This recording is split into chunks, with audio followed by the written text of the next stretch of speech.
si les gens ils étaient salariés de Club Med à Londres que la France. Chose qui est toujours le cas. Mais bon, Starmer, il fait de son mieux pour niquer le pays, le Royaume-Uni aussi. Et c'est un Premier ministre de gauche d'ailleurs, je tiens à signaler. By the way. By the way, je pose ça là. Numbers don't lie. Les chiffres sont les chiffres. Donc, je pars au siège à Londres et je dis, mais pour faire quoi? Il me fait, je sais pas, on va t'inventer un rôle pour que tu restes avec nous. Donc, ils ont dit, on va faire du B2C avec le web. Bon, là, c'est quoi le web? Ah oui, c'est le début, ça. Ouais. C'est quoi le web? Quelle date exactement là? Là, on est en 80... Non, on est 2000. On est 2000. Ah, C'était 2000. Donc, j'avais passé 95 à 2000 au Club Med. Et j'avais fait des trucs, j'avais fait les boucaniers, j'avais fait des villages de célibataires de ouf. Autour d'une bière non alcoolisée, je peux vous raconter vraiment des salades du Club Med du bon vieux temps. Donc j'arrive en 2000 à Londres dans un bureau. Et j'arrive dans le bureau, j'ai mes cheveux longs, blonds, j'ai mon bronzage des quelques mois que j'ai passé au soleil et je suis avec des Français, beaucoup de Français, des Anglais, etc. Mais c'était le monde des bureaux. Et là, je sais pas si c'est moi ça. Il fait, bon, tu vas faire le B2C, il faut que tu montes le site web, il faut que tu montes des ventes en direct sur le site web. En 2000 en plus. J'avais passé 5 ans au Club Med où j'avais même pas un téléphone portable. J'avais pas suivi les actualités, il y avait 100 films que j'avais pas vus, il y avait de la musique, une génération de musique que j'avais pas entendue. Et là, tu me parles de web et que donc je vais me renseigner, machin, je suis une quiche, je perds du temps, je perds de l'argent. Et avec Marie, c'était, ok, Marie, toi tu vas chercher un travail à Londres, et moi je vais chercher un travail à Paris, et le premier qui trouve, on va aller vivre ensemble. Je pense en toute honnêteté que j'ai cherché plus qu'elle n'a cherché, et j'ai trouvé. Mais j'ai trouvé avec une boîte où, encore une fois, j'étais pas heureux dans ce que je faisais pour le Club Med, dans le marketing, etc., pour vendre des vacances, j'ai aucune notion de vente ou commerciale, etc. Donc, qu'est-ce que j'ai fait? J'ai donné des cours dans une salle de sport proche de chez mes parents, le soir et les week-ends. Donc j'ai commencé à donner des cours de step, aérobic, bumps and thumbs, etc.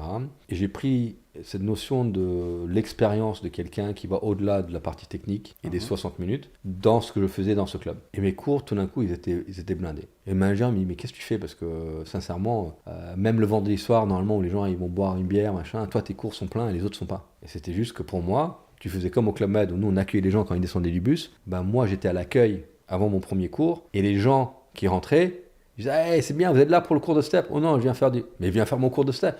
Et donc, en fait, je les accueillais et je remplissais mes cours tous les soirs.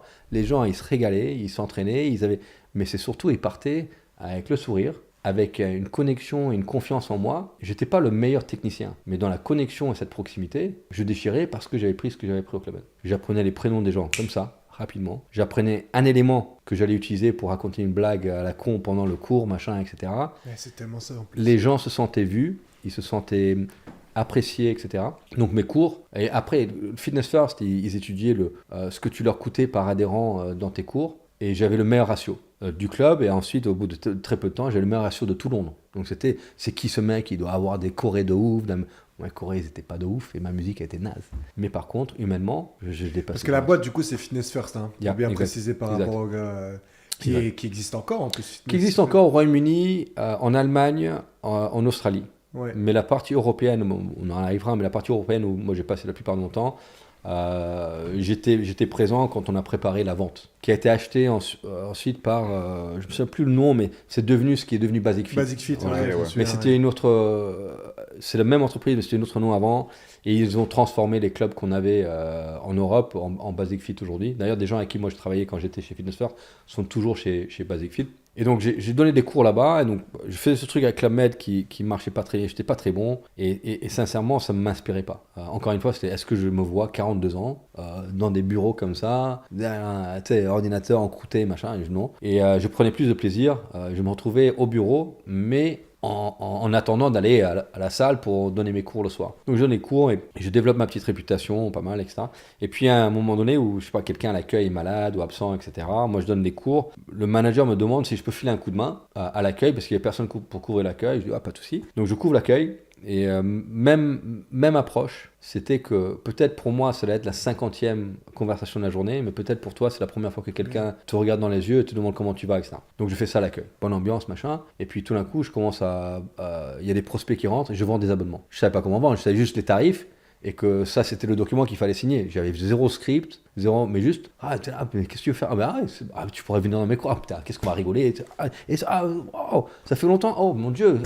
Mais honnêtement, t'entraîner, c'est pas une mauvaise décision. Vraiment, c'est une très bonne décision. Oui, c'est un investissement, mais.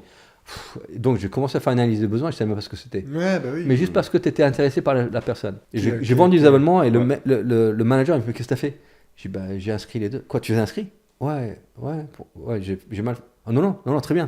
T'as vu combien de fois? 2. Et t'as inscrit les 2? Ouais. C'était pas mauvais à ça. J'ai dit, je sais pas, je trouve ça naturel. Si tu aimes les gens, si tu t'intéresses aux gens. Et donc là, il m'a dit, mais est-ce que t'as pas envie de faire des heures à l'accueil? Je dis, non, l'accueil, c'est, je sais pas, moi j'aime coacher, machin. Il fait, ouais, mais tu peux faire les deux, etc. Donc les week-ends, j'ai commencé à. Donc tout s'est fait, les logiciels, machin, j'étais une quiche, j'étais mauvais et tout. Je faisais tellement d'erreurs, j'ai dû tout casser, les tourniquets, j'ai dû tout casser à un moment donné sur la technique. Mais humainement, les choses passaient. Et fil en aiguille, je commence à arrêter avec le Club Med. Je développe ma réputation au sein de Fitness First, qui est devenue une très grosse boîte. C'était Mike Balfour qui était le fondateur. Les gens savaient que je parlais français. Et j'ai commencé à prendre la responsabilité dans le club où j'étais. C'est une femme, après c'est un mec. Et le mec avec qui j'étais 20 ans, il est devenu comme un cluster manager. Donc il avait ce club-là et un autre. Et donc quand il allait à l'autre, il me demandait à moi de veiller sur le club. Et donc j'ai appris les opérations d'un club comme ça, en mi-temps, quand j'étais toujours salarié de Club Med aussi. Et je faisais un week-end sur 2 aller à Paris pour voir Marie, parce que j'étais toujours amoureux c'est vrai, Daniel Love. Dépenser tout mon argent pour prendre l'Eurostar. Ah oui, génial, pour toi. Ouais. Et fil en aiguille, Mike Balfour, il m'appelle. Ok, bizarre, qu'est-ce qui se passe? Écoute, tu gères bien le club, je parle français. Il me fait, il y a un truc, je sais pas si t'es intéressé, mais nous, on va ouvrir en France. Est-ce que ça te botte d'ouvrir l'entreprise en France? Ah bah toi, t'es... Mais bien sûr, vas-y. Oui, moi, j'ai vendu quelques abonnements, j'ai donné des cours. Je suis l'homme de la situation. Ouais, moi je défonce tout. Ouais, je suis capable de balayer les douches. Ouais, j'y vais, fonce. J'avais jamais recruté des équipes, j'avais jamais choisi des locaux, j'avais jamais négocié un bail. La loi française, aucune idée. L'imposition, je m'en foutais. Ressources humaines, aucune idée de ce que c'était, mais fonce. Et il prend un post-it, il écrit un numéro dessus, il me fait, je sais pas ce que tu gagnes aujourd'hui, mais je suis prêt à te payer ça. C'était peanuts. C'était équivalent aujourd'hui à 1800 balles. Mais quand tu venais du Club Med et que tu faisais des cours co pour finir la fin des mois, etc., pour aller rejoindre ma copine, vivre avec elle, vivre ma vie de rêve, le mariage, les enfants, etc., et un projet qui excitait, allez fonce. Donc je suis parti en France. J'étais nul. Dans le recrutement, on s'est retrouvé avec un paquet de déchets de Moving, les clubs Moving à l'époque, je ne sais pas si vous vous souvenez de ça. Oui, mais oui. Moving, ils ont fermé début des années 2000. Ils ont arnaqué tout le monde. Ils ont vendu des abonnements 3 ans à vie. Allez, viens, tu vas te... Et en fait, ils savaient qu'ils fermaient, donc ils encaissaient tes 20 000 balles, mais 2 mois plus tard, ils fermaient, ils s'enfuyaient avec ton oseille et tout. Que des lascars comme ça. Mais les gens, ils avaient la tchatch et tout. Donc, allez, on cherche un manager. Je me retrouve avec des escrocs de fous. En gros, j'ai merdé. Je savais vendre moi, mais par mon charisme et mon intérêt aux gens. Je savais pas du tout former d'autres à vendre. Je savais pas du tout recruter, intégrer les gens, les aligner avec une vision, les développer dans le temps, rectifier le tir quand ils commencent à dévier en comportement, donner du feedback, machin. Rien de tout ça. Donc j'ai écouté Mike Balfour, il est parti sur Bloomberg TV en entretien parce que c'était the success story, c'est la réussite de la bourse britannique. Il avait 17 pays, il s'était implanté en Italie, en Espagne, en Belgique, aux Pays-Bas, il avait acheté en Allemagne et en France en même temps, l'Australie aussi, la Malaisie, Singapour, Hong Kong, il avait vraiment poussé les frontières. 17 pays, et Bloomberg, je me souviens, je regardais l'entretien, félicitations, c'est magnifique, etc. 17 pays, ouais. Il y a juste, dans ce ciel bleu magnifique, il y a juste un nuage. La France, qu'est-ce qui se passe là? Parce que la France, c'était Daniel Chaffé. Oui, mais c'est un nuage qu'on est en train de souffler très fort pour l'enlever de... Oh, I'm so gone. Je suis tellement viré. Je lui avais coûté 3 millions d'euros de pertes opérationnelles, plus les 1,5 million pour la construction de chaque club qu'on avait. On avait ouvert 9 clubs sur la première année, donc fait les calculs. C'était un gros paquet d'oseille qu'il avait investi en France. Tous les mois, on perdait de l'argent. On avait ouvert le club de Villeneuve-d'Ornon, là où on a la boxe, juste le Basic Fit qui est là, c'est le premier club que j'ai ouvert en France en 2001. Et on perdait de l'argent tous les mois. On ouvre le club en même temps qu'un club en Espagne et un club en Italie. On fait On fait la pub, machin, et on va faire les préventes et tout. Et moi, je pense qu'on est prêt, on est chaud. Ouais, regarde ce club magnifique, machin. Et je savais pas former les gens pour l'avoir. On a eu, je sais pas, on a dû avoir 400 personnes qui passent les portes en 2 jours. Et moi, je suis content. On a une 60aine d'inscrits. Bon. Et tu vois les résultats de l'Espagne et de l'Italie. Ils avaient 400, 500, c'est un week-end. Et après, c'est dur quand t'as pas un volume, t'arrives et t'as 60 adhérents sur 2 jours, c'est bien, mais quand t'as 1200 mètres carrés, les 60 sur toute la journée, t'as 2 personnes, hein, donc il n'y avait pas vraiment d'ambiance, machin, mais quand t'as 400, etc., c'est comme ça. Donc ils avaient de l'élan. Donc au bout de la première année, Mike Balfour, il me convoque à nouveau dans son bureau où j'ai eu la première belle histoire. J'y vais avec ma lettre de démission, parce que je veux démissionner, ma fierté. Et pas qu'on te vire. Moi, je vais pas dire à mon père que j'ai été viré. Je vais lui dire que j'ai démissionné parce que j'ai pas été bon, j'ai pas été à la hauteur, mais j'ai fait du harakiri. C'est plus noble. Tu acceptes tes responsabilités et tu dis clairement, je suis pas à la hauteur, mes excuses, merci de m'avoir fait confiance et je suis désolé que j'ai trahi sous confiance, mais pas par ma volonté. J'ai essayé, j'ai tenté. Donc j'y vais avec ma lettre de démission, il me met les chiffres dans le nez, je dis oui, je sais, il me montre les tendances et tout.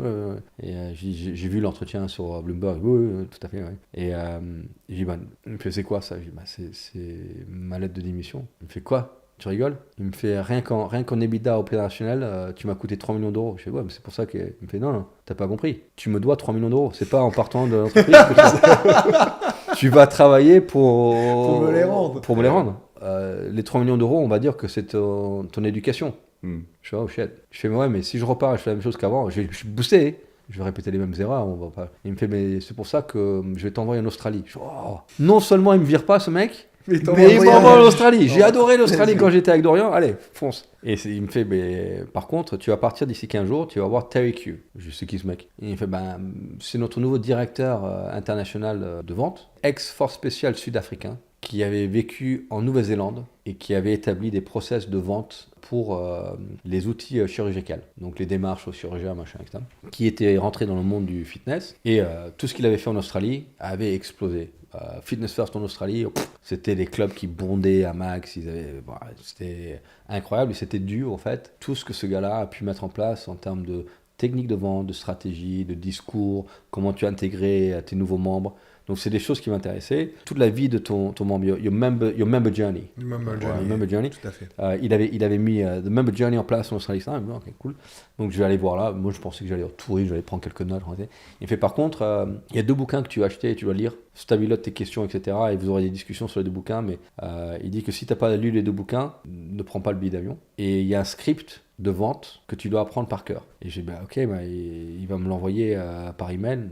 À ce moment-là, j'ai commencé à gérer les emails. Donc, et il me fait, non, je l'ai imprimé, voilà. Et il me donne 9 pages. Et je cite, il faut que tu l'apprennes par cœur, mot pour mot. 9 pages. J'ai jamais été très bon en autodictée, là ça va être un prêt. Du coup, dans l'avion, j'étais en train de, je bouquinais les dernières pages de... Les 2 bouquins d'ailleurs, c'était... ouais, c'est ma question, ouais. Developing the Leader Within You par John C. Maxwell.